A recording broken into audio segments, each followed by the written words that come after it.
Vamos ler a palavra de Deus. Diz assim: dize-lhes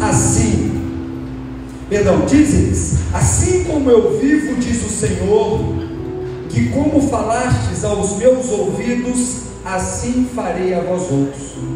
Nesse deserto cairá o vosso cadáver, como também todos os que de vós foram contados, segundo toda a vossa conta, de 20 anos para cima, os que dentre vós contra mim murmurastes. Não entrareis na terra. Fala comigo: não entrareis na terra. Amém. Pelo qual levantei a minha mão, que vos faria habitar nela. E é interessante quando diz aqui, pelo qual levantei a minha mão, pelo qual eu jurei, né? Quando faz um juramento, levanta a mão, né? Pelo qual eu jurei que entrariam nela, salvo Caleb, filho de Jefoné, e Josué, filho de Nun. Mas os vossos filhos que dizeis, por presa serão, meterei nela, e saberão que a terra que vós desprezastes.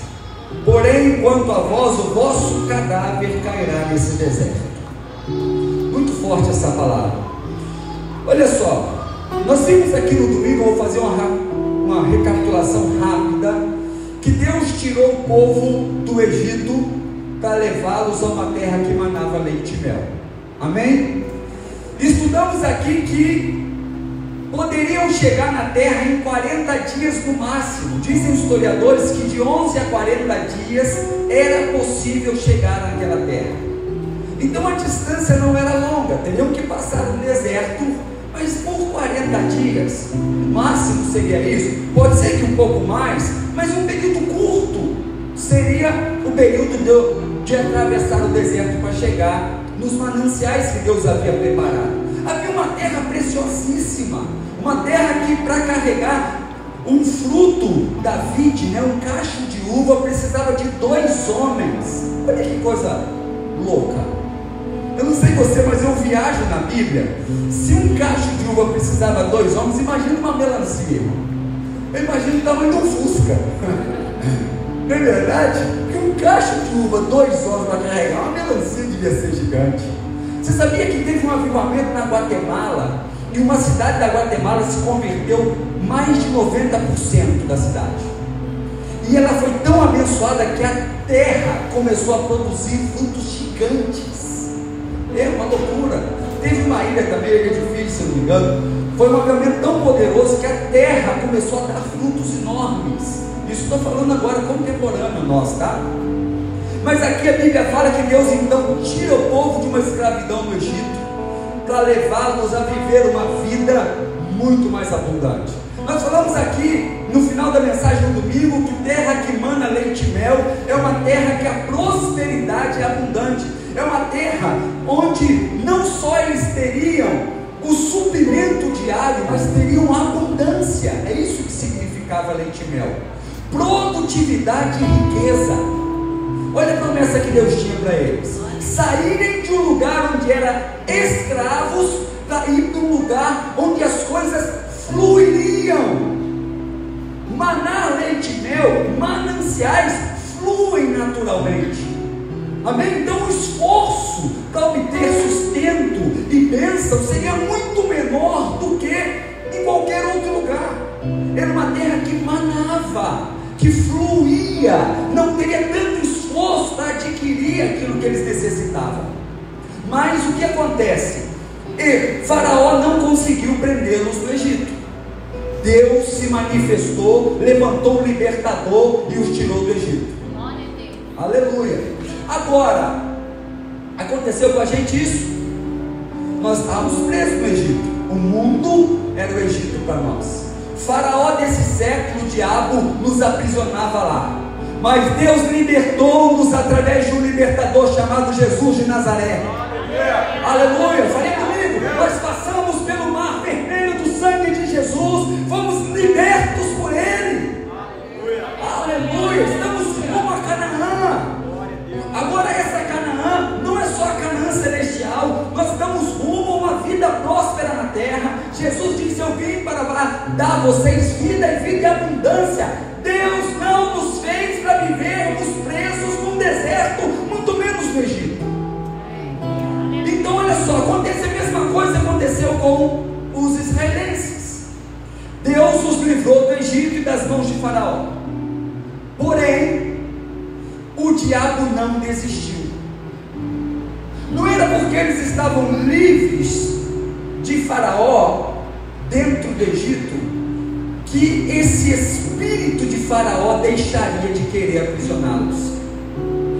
Porque Faraó se movia através de demônios, tá certo? Faraó se movia através de espíritos malignos, não é verdade? E mesmo que o Faraó físico não estava, havia um Faraó espiritual fazendo de tudo para aprisioná-los no deserto, já que uma vez eles foram livres do Egito. E hoje não mudou. Existe o espírito de Faraó, né, o diabo, que nos perdeu. Agora nós somos de Jesus. Ele nos livrou do Egito. Aleluia por isso. Somos livres. Mas o que ele tenta então? Não vão viver a abundância. Não vão chegar na promessa que Deus tem para ele. Cada promessa que Deus tem para mim e para você é a nossa Canaã. Amém? Deus tem promessa para a sua vida? Fala assim: Deus tem Canaã para mim. Fala assim: existem promessas de Deus para a minha vida. Só que o diabo está fazendo de tudo para você não chegar até elas. E aí, já que ele não conseguiu mais te segurar no Egito, você agora é servo de Deus, ele fará de tudo para te aprisionar no deserto. Essa é uma mensagem que Deus me deu há pelo menos 18 anos atrás, quando eu escrevi um livro chamado O Espírito de Faraó. Escrevi em espanhol na época, traduzi para o português, mas ainda está nos arquivos. Um dia vai vir a luz. Amém? E foi tão forte a mensagem que Deus me deu, sabe por quê? Deus não nos fez para sermos caudas, Ele nos fez para sermos cabeça. E aí eu fico assim pensando em algo. Por que então os filhos das trevas são os que atuam nos lugares cabeça da sociedade? Porque os mais ricos são aqueles que não têm uma aliança com Jesus. Porque os que direcionam as coisas nessa terra são aqueles que não têm uma aliança com Jesus.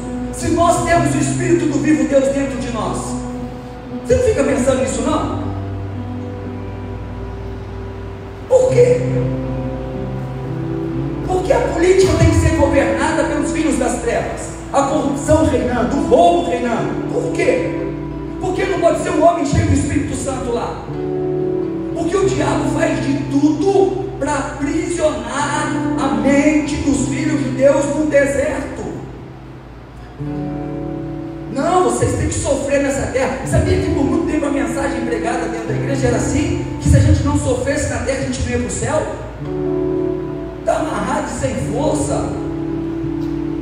Está amarrado e sem força. Jesus morreu naquela cruz para nos dar o direito de voltar à essência do Éden antes do pecado.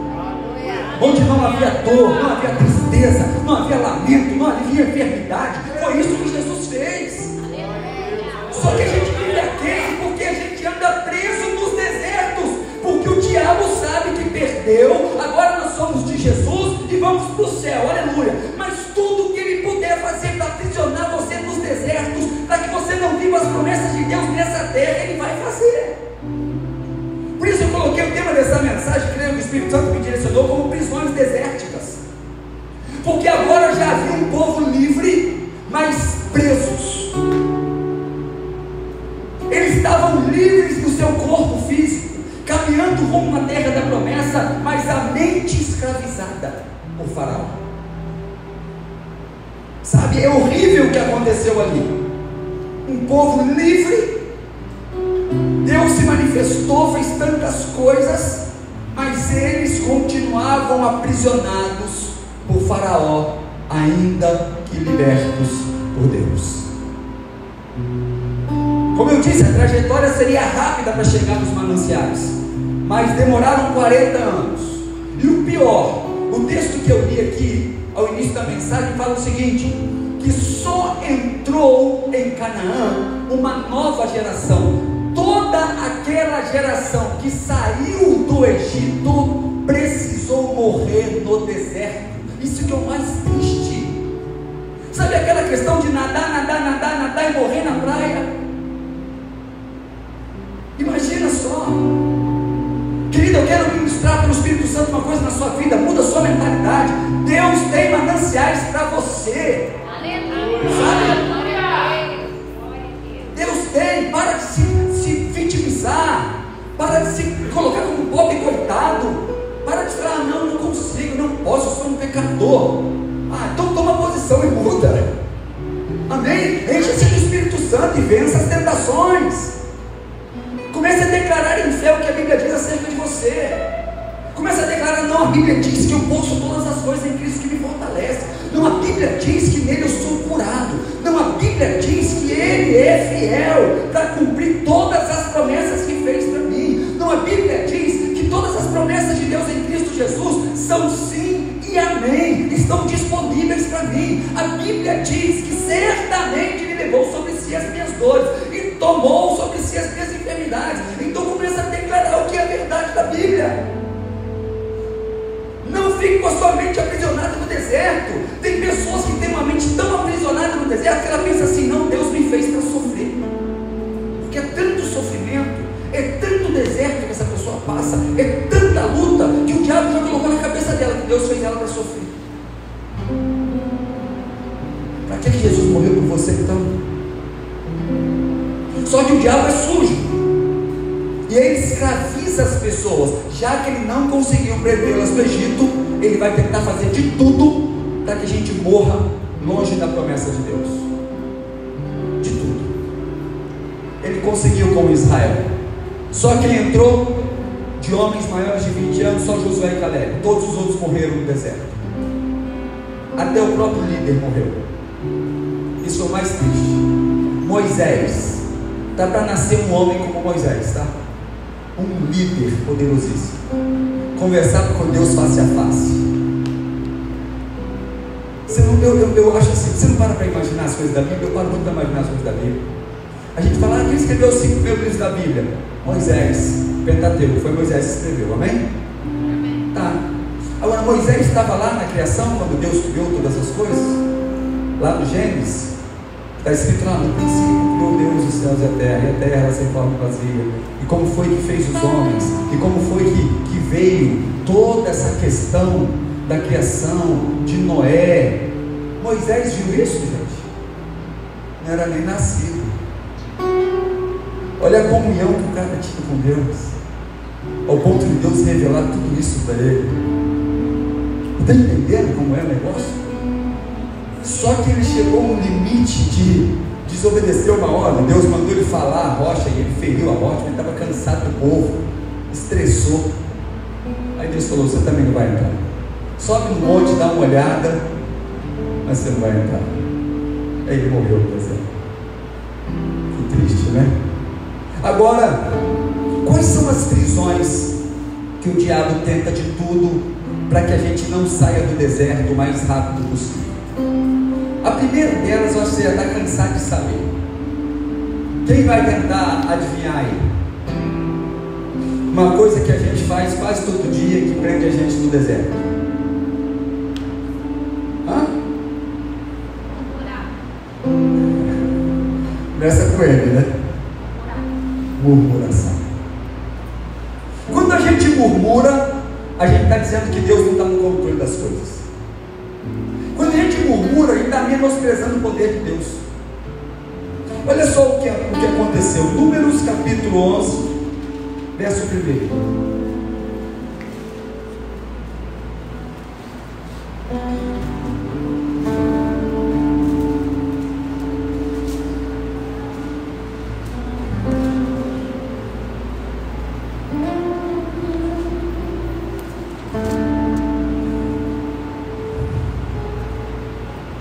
E aconteceu que, queixando-se o povo, era mal aos ouvidos do Senhor, porque o Senhor ouviu-o, e a sua ira se acendeu, e fogo do Senhor ardeu entre eles, e consumiu os que estavam na última parte do arraial. Então o povo clamou a Moisés, e Moisés orou ao Senhor, e o fogo se apagou, pelo que chamou aquele lugar Taberá, porquanto o fogo do Senhor se acendera entre eles. E o vulgo que estava no meio deles veio a ter grande desejo, pelo que os filhos de Israel tornaram a chorar e disseram: quem nos dará carne a comer? Verso 5 fala assim: lembramos-nos dos peixes que no Egito comíamos de graça. Gente, dá até vontade de rir esse texto. E dos pepinos, e dos melões, e dos porros, e das cebolas, e dos alhos. Agora olha só o verso 6: mas agora nossa alma se seca, coisa nenhuma há senão este maná diante dos nossos olhos. Olha só, o povo começa a reclamar com Deus. Qual era a reclamação? Quem nos dará carne? Lembramos-nos das panelas de carne no Egito, dos peixes que se comiam no Egito, de graça. Espera aí, o que é que eles eram mesmo? Escravos. Escravo come alguma coisa de graça, gente. A alma deles estava tão aprisionada que eles viviam de ilusão, falando que lá no Egito comiam peixes de graça, cebolas, melões, alhos, tinham em fartura. Não, eles estavam tão aprisionados que a mente deles estava presa a ilusões, porque comida de escravo não é nada disso. Tanto que a Bíblia diz que Deus ouviu do céu a aflição do seu povo. Eles comiam o resto, e quando comiam, só que o diabo aprisionou tanto a mente deles, que eles começaram a viver uma ilusão horrorosa e dizer contra Deus o seguinte: olha, lá na época do Egito nós éramos muito mais bem tratados do que o Senhor nos trata. E aí, como eu preguei aqui no domingo, eles esqueceram que maná não era o propósito de Deus. Repete isso comigo: maná não é propósito de Deus para mim. Fala para mim assim: o propósito de Deus para a minha vida são mananciais. Maná é medida emergencial, irmão. Por que teve que mandar maná? Porque os suprimentos que trouxeram do Egito acabou, porque o tempo se passou muito mais do que deveria se passar. Uma viagem de 40 dias se tornou de 40 anos. Então o plano de Deus nunca foi maná. O plano de Deus foi maná, leite e mel, não maná do céu. Amém? Como eu falei domingo, tanto que o maná tinha um gostinho de mel no final, para que eles se lembrassem: nosso lugar não é aqui, é a terra prometida. Só que, aprisionados por esse espírito de Faraó, influenciando a mente deles, eles disseram que até a alma deles estava ressecada, de tanta influência maligna que havia sobre eles. E assim o diabo conseguiu prendê-los no deserto. Não quer ficar preso no deserto? Renove a sua mente. Existe um espírito maligno chamado Mamon, que ele faz a gente amar o dinheiro, amar coisas materiais. Quer ficar no deserto financeiro? Dê ouvido a Mamon. Não vou ser generoso não, porque eu tenho que guardar. Não vou dar o dízimo, não vai me faltar. Dá ouvido a Mamon. Você vai continuar no deserto. A Bíblia fala que entra como um saquetel furado. Até entra recurso, mas sai você nem percebe. Porque esses espíritos trabalham juntamente ao espírito de Faraó para nos aprisionar num deserto. E quanto mais generosos, quanto mais tivermos o coração e a cultura do reino, que é Deus amou o mundo de tal maneira que Ele deu o seu Filho unigênito, nós vamos viver as promessas de abundância do Senhor. Agora deixa eu te falar uma coisa: está ruim, dê graças, põe em prática os ensinos, vença Mamon e agradeça a Deus. Porque enquanto reclamar, pior será. A murmuração é uma das coisas que o diabo faz para nos aprisionar. São prisões desérticas. Quer sair do deserto? Começa a dar graça. Senhor, obrigado. Eu sei que o Senhor tem muito mais para mim, mas eu te agradeço pelo pouco que eu tenho hoje. Sabe, isso abre portas, quebra cadeias. E olha aqui uma coisa: tem espíritos malignos que para a gente vencer, você não vence só em nome de Jesus, não, tá?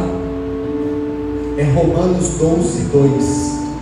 Não vos conformeis a este mundo, mas transformai-vos pela renovação do vosso entendimento. O que significa? Para vencê-los, eu tenho que andar num espírito contrário a eles. Está entendendo?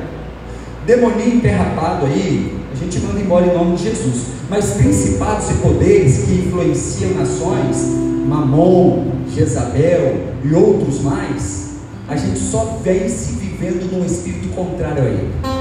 Exemplo: o Mamon é mesquinhez. Eu vou brincar, tá? Mas é aquele espírito de Patinhas. Conhece o tio Patinhas? Quem conheceu o tio Patinhas aqui, gente? Todo mundo conheceu, né? Pão duro, sovinha, mão de vaca, pode falar um monte de coisa. Não tira o escorpião do bolso, né? O Mamon faz a gente amar o dinheiro mais que tudo. Como é que eu venço? Não é falando em nome de Jesus, sabe? A Bíblia diz que aquele que entrega ao Senhor, Ele repreende o devorador, o migrador, o cortador. Ele faz. Quando a gente anda no espírito contrário ao Mamon. Mamon, o que a gente retém? É só, eu não posso, eu não consigo. Não. O espírito dá, só quer receber, mas dá nunca. A gente vai vencer quando a gente anda no espírito de generosidade. Quando a gente anda em fidelidade com Deus, aí a gente vence Mamon. Amém? Então tem espíritos malignos que não é em nome de Jesus, sai, é andando no espírito contrário a Ele. E um dos primeiros que atuou nessa área para trazer murmuração é justamente o amor ao dinheiro, o amor às coisas materiais, porque quando essas coisas começam a faltar, a alma se seca, o que aconteceu ali com Israel. Agora afaste da sua vida a murmuração. Para de reclamar. Comece a dar graças. Comece a dar graças. Quer ver um segredo para viver milagres? Dá graças por aquilo que você espera acontecer, ainda que ainda não aconteceu. Você já viu um milagre assim? Tipo, não tem carro, que minha senhora, muito obrigado pelo meu carro novo. O Senhor é tão bom. Olha como Ele é bonito, Jesus. É assim, irmão. Começa a dar graças por aquilo que você ainda não recebeu, porque isso é fé e vai trazer à existência aquilo que ainda não existe. Mas se você murmurar, pelo amor de Deus, tem que pegar esse ônibus. Misericórdia, o ônibus do Roma, só Jesus. Para de murmurar, eu sei que é ruim, mas começa a profetizar a bênção. Se murmurar mudasse alguma coisa, eu passaria o dia inteiro murmurando, mas só atrapalha. É prisão desértica. Pergunta o vizinho: você está escutando, meu vizinho? Êxodo 32, versículo 1, olha o que diz.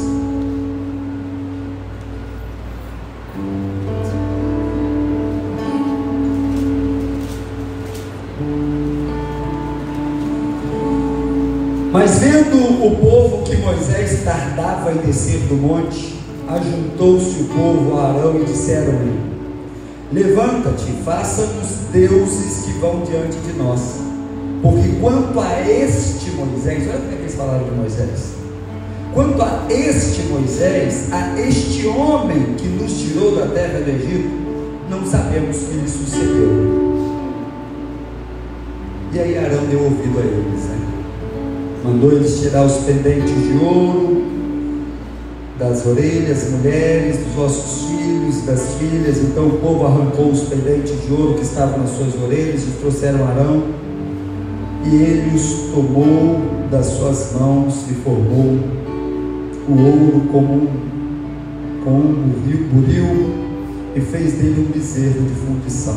Então disseram: olha só que coisa horrorosa, estes são teus deuses, ó Israel, que tiraram da terra do Egito.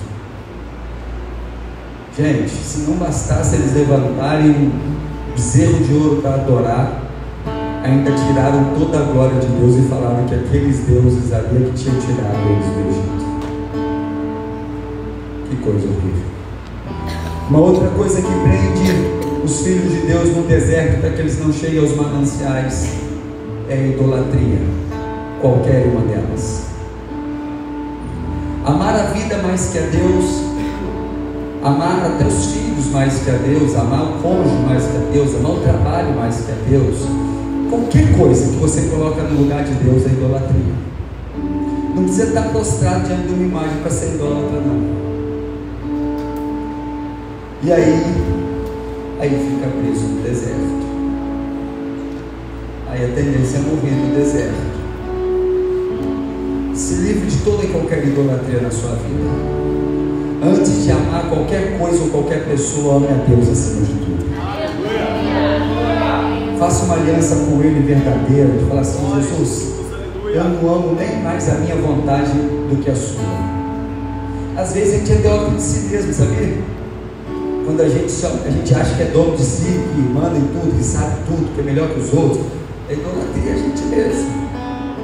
A gente é idólatra do nosso ego. O orgulho aprisiona no deserto. Sabe por quê? Porque o orgulhoso ele tem que dar as suas próprias saídas dos seus problemas.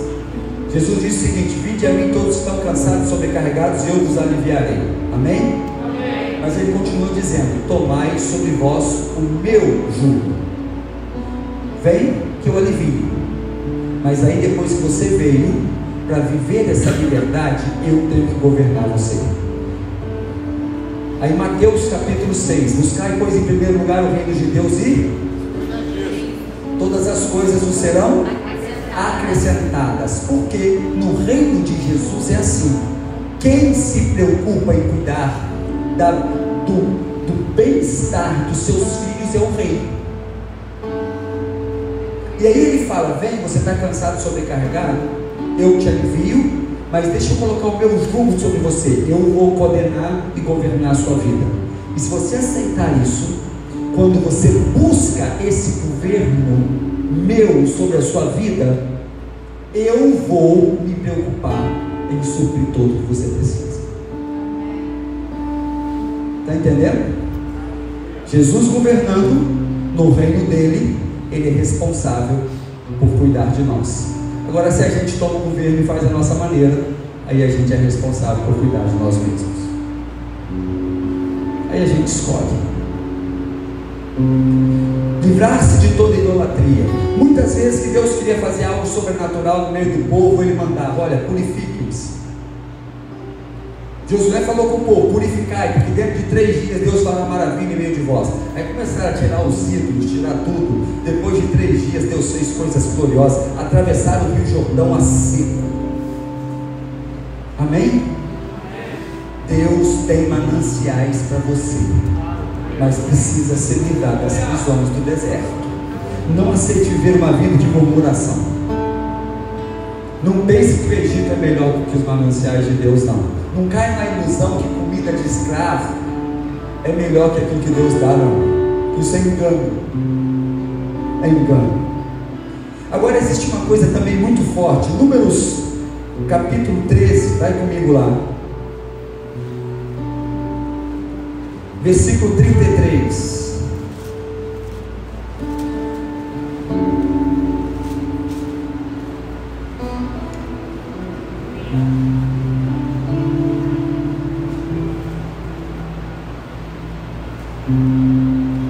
Deus manda Moisés enviar os espias para ver a terra.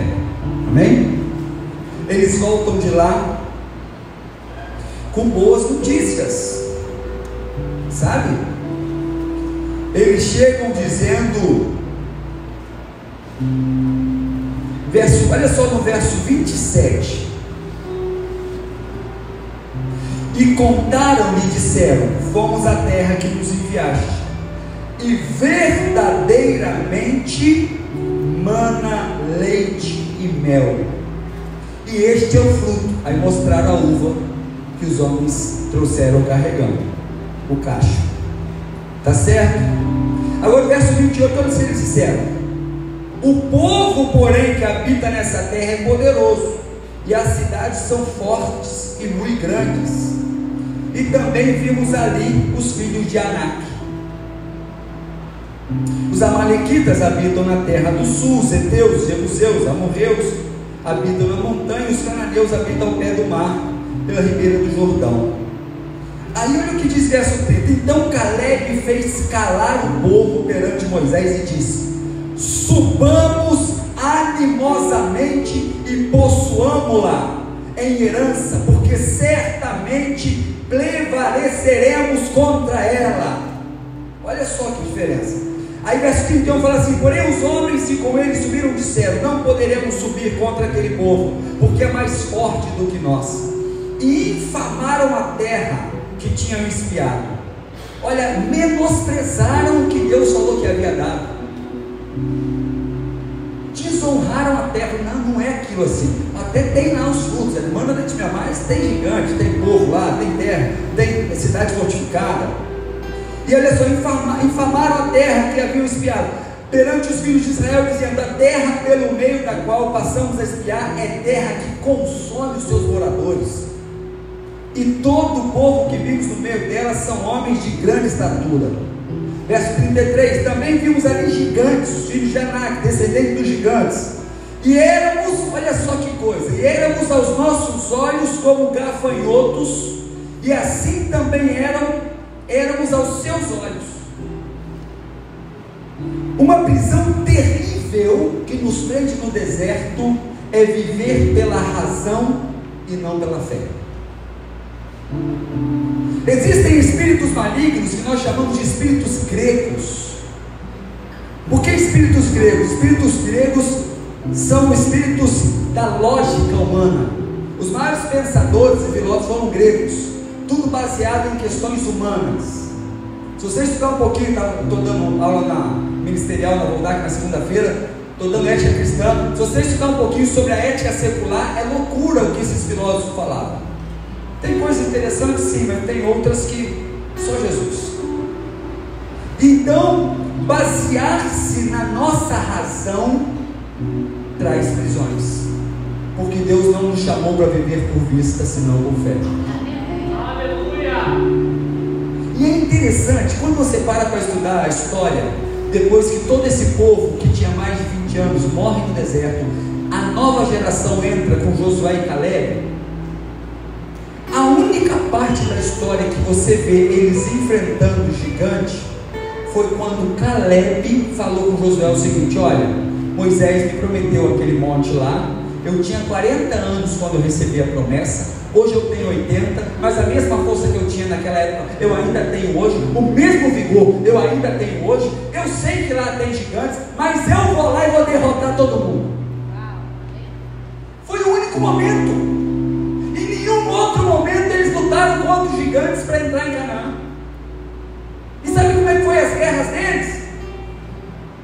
Tem 7 voltas acerca de uma cidade fortificada chamada Jericó, que era conhecida como cidade-nação, de tão poderosa que era.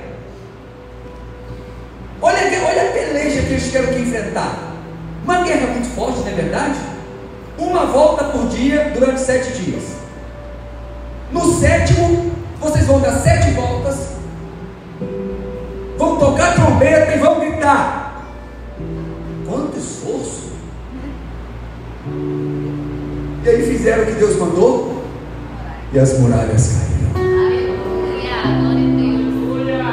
Deixa eu dizer uma coisa para você: quem disse que Deus precisa da sua força para te dar vitórias?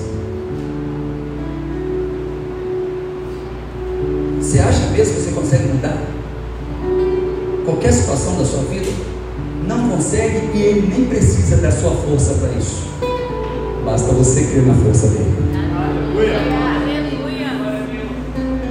Só que aquele povo Os 10 espias que morreram no deserto e não entraram, é porque eles não conseguiram viver por fé, senão pela razão. Pela lógica humana, não dá, mas pelo poder de Deus dá. Para vencer esse problema no meu casamento, pastor, pela lógica humana não dá, mas pelo poder de Deus dá. Para vencer essa prisão nessa área, pela lógica humana não dá. Eu não tenho força, mas pelo poder do meu Deus dá.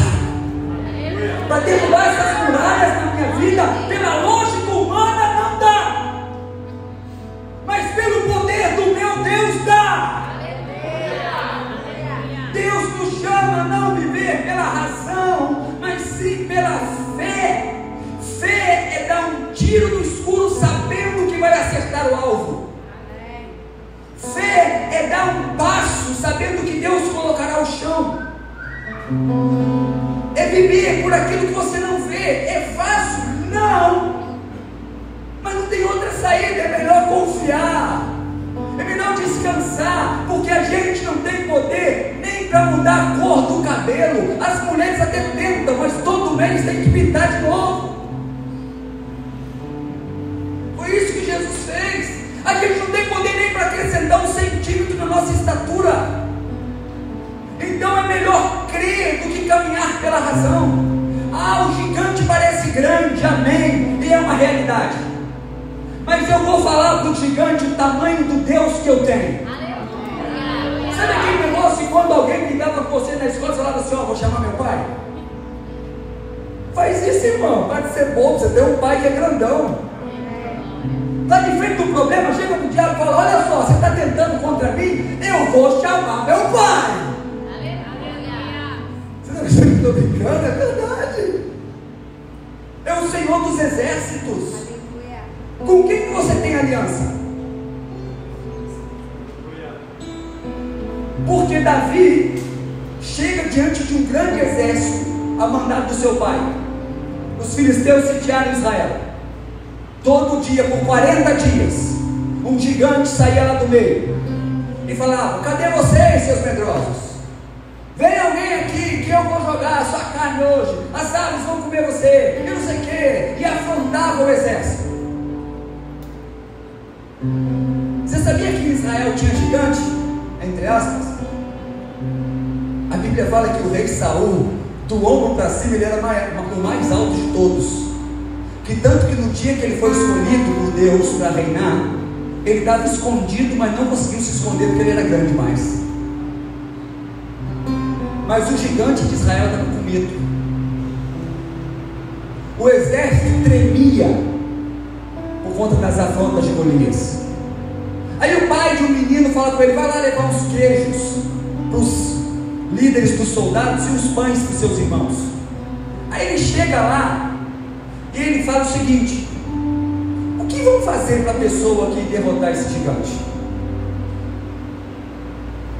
Qual é a sua mentalidade quando você vê o gigante? Meu Deus, é o meu fim?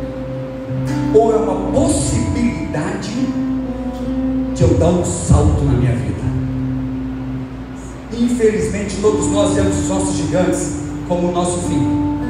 Mas aquele menino chegou ali e falou assim: opa, é tudo que eu precisava. Imagina você olhar para o maior problema da sua vida e falar: isso aí é tudo que eu precisava. Porque se eu vencer esse negócio com meu Deus, ninguém me segura mais. Os homens estavam vendo Golias com uma possibilidade de morte. Davi via Golias com uma possibilidade de exaltação, de cumprimento de promessas. E aí sabe o que ele faz? Pergunta: o que vão dar? Eles começaram a falar: vão dar isso, vão dar isso, vão dar aquilo outro. Aí o irmão mais velho dele chama ele, dá uma esfrega dele e fala: o que você está pensando que é, menino? E começa a brigar com ele. E aí diz a Bíblia que ele se livra de Eliabe e continua perguntando: o que vão fazer mesmo para quem matar esse homem aí? Menino abusado. Mas ele tinha um segredo. Ele disse o seguinte: quem é esse incircunciso filisteu para tentar contra o Deus de Israel, para tentar contra os exércitos do Deus vivo? E quando ele fala isso, sabe o que ele queria dizer? Quando ele chama Golias de incircunciso, ele estava dizendo: quem é esse que não tem nenhuma aliança com Deus para tentar contra aqueles que têm aliança? Você se esquece muito fácil da sua aliança e com quem você tem. A gente esquece, todos nós somos tendenciosos em esquecermos com quem a gente tem aliança. E aí qualquer gigante que se levante, a gente treme diante dele, porque a gente se esquece com quem temos aliança. Mas Davi sabia bem que Golias não tinha aliança, mas ele tinha uma aliança. Fala comigo assim: o gigante que eu enfrento não tem aliança, mas eu tenho aliança com o Todo-Poderoso. Começa a agir assim por fé, meu irmão. E aí a conversa foi chegando e chegou até o ouvido do rei. O rei fala assim: manda chamar esse menino. Quando ele viu o menino, ele disse, quase que ele falou assim: Jesus, tem misericórdia. Só que ele não entendia que Davi já tinha uma aliança muito poderosa há muito tempo com o pai. Ele falou o seguinte: olha, eu estou parafraseando, tá? Realmente eu não tenho muita coisa para oferecer não, mas ó, eu sou pastor de ovelhas do meu pai. Quando o leão vinha e pegava uma ovelha, eu saía correndo atrás dele e pegava ele pela barba e tomava a ovelha dele e matava ele. E a mesma coisa o urso. Querido, o Espírito de Deus estava sobre aquele menino. Aí Saul fala: então vai lá. Você conhece a história? Saul põe a armadura dele no Davi. Aí Davi começa a andar e fala: não dá. Deixa eu dizer uma coisa para você: você não precisa de nada de ninguém para vencer, só do seu Deus. Só do seu Deus. Você pode falar assim: ah não, mas se eu fosse como um pastor, mas se eu tivesse aquela armadura que ele tem, de repente eu até conseguiria. Você tem o mesmo Deus dele? Então você pode vencer. Davi se livra daquela armadura, vai no ribeiro, pega as pedrinhas, põe dentro do seu alforje de pastor, pega o seu cajado, um pastor. E aí, meu filho, o gigante fala para ele: você vem comigo para lutar com madeira? Que é isso? Você está doido? E Davi dá uma pedrada na testa dele. A Bíblia diz que ele era tão grande que Davi sobe em cima dele e corta a cabeça dele com a própria espada de Golias. Eu fico imaginando a cena. Aí Davi pega a cabeça daquele gigante e fica com ela o dia inteiro. Ele leva ela para Jerusalém, ele mostra para o rei. Querido, aquilo que foi um grande problema para toda a nação, que pensava que ia ser a derrota de Israel, para Davi foi um elevador para o seu sucesso. Só que a nossa razão quer fazer o seguinte: olha, essa enfermidade aí já era para você. Olha, esse problema você não vai conseguir vencer. Essa história não dá para mudar. Pare de valorizar o que o inimigo está falando e valorize o que o seu Deus diz acerca de você. Ah, pastor, mas eu me afastei, eu estou sem aliança, então a volta para Jesus é hoje, para você fazer aliança de novo. E aí você vai poder dizer hoje mesmo: ô filisteu incircunciso, quem é você que está tentando contra mim? Porque eu tenho uma aliança com Deus vivo. Glória a Deus, aleluia. Então viver pela razão faz ficar preso no deserto. Pastor, mas é loucura. Não importa se é loucura. A loucura de Deus é muito maior que qualquer sabedoria desse mundo. Deus escolhe as coisas loucas do mundo para confundir as sábias.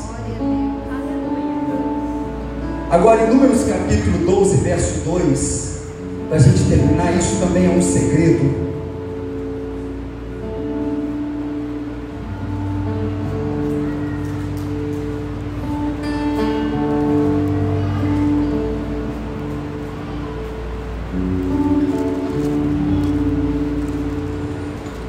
Primeiro fala assim: falaram Miriam e Arão contra Moisés, por causa da mulher cuxita que tomaram, porquanto tinha tomado uma mulher cuxita. E disseram: porventura falou o Senhor somente por Moisés? Não falou também por nós? Só que eles não imaginaram que uma coisa ia acontecer. Olha o que acontece: e o Senhor ouve.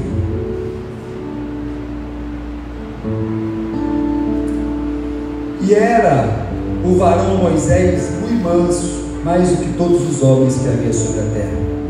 E logo o Senhor disse a Moisés e a Arão e a Miriam: vós três saem à tenda da congregação. E saíram eles três. Então o Senhor desceu na coluna de nuvem e se pôs à porta da tenda. Depois chamou Arão e Miriam, e eles saíram ambos, e disse: ouvi agora as minhas palavras.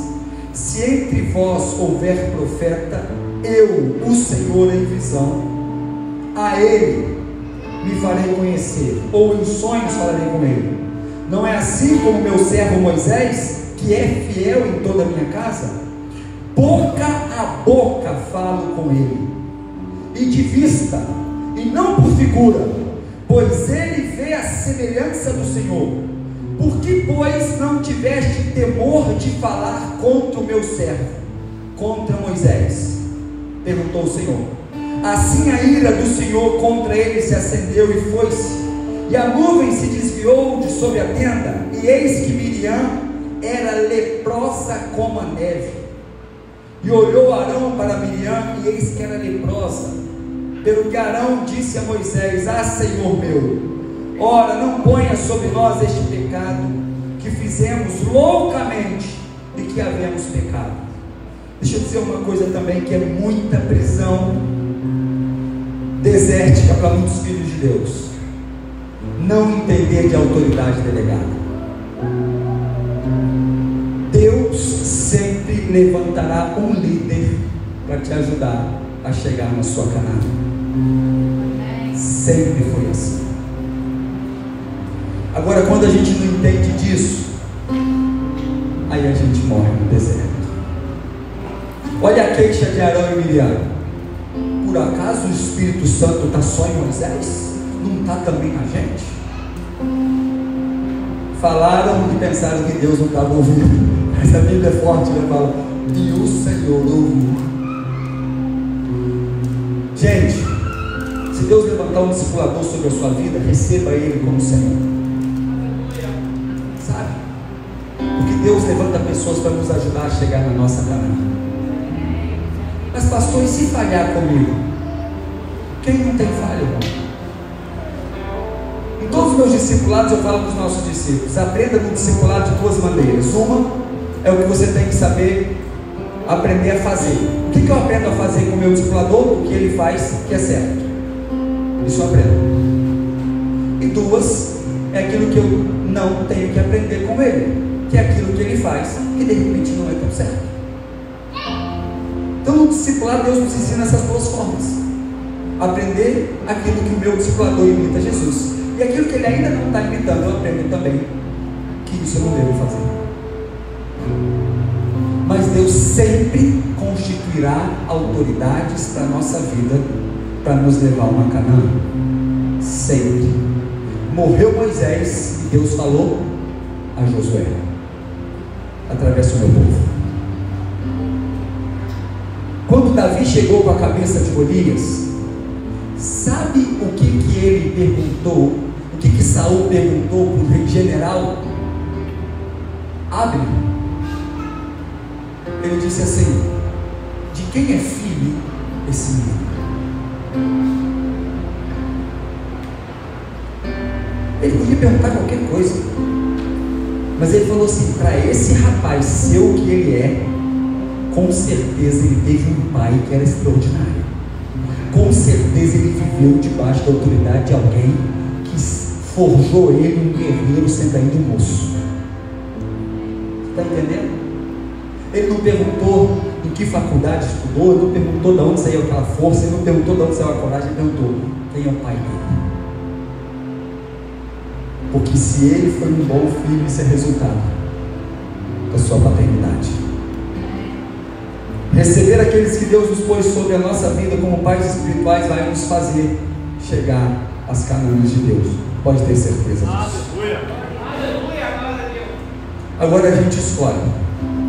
As prisões desérticas estão aí: murmuração, idolatria, orgulho, sabe?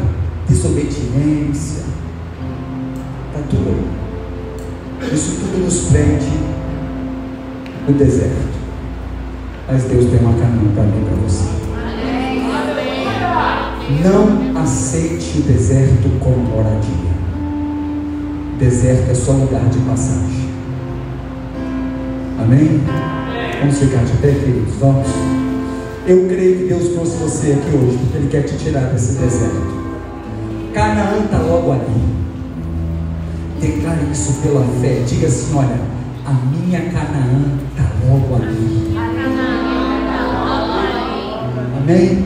Seja disposto a aprender com Deus. Se livre das prisões. Falei aqui só 4. Mas ore, peça ao Senhor: Pai, o que pode estar me prendendo nesse deserto? Me mostra, me fala. Às vezes é falta de perdão, sabia? Prende a gente. Um monte de coisa que pode estar acontecendo. Peça a Deus para te revelar. E quando Ele revelar, peça perdão e dê bye-bye para o deserto. Fala: deserto, fica aí que eu estou olhando. Foi só uma passagem.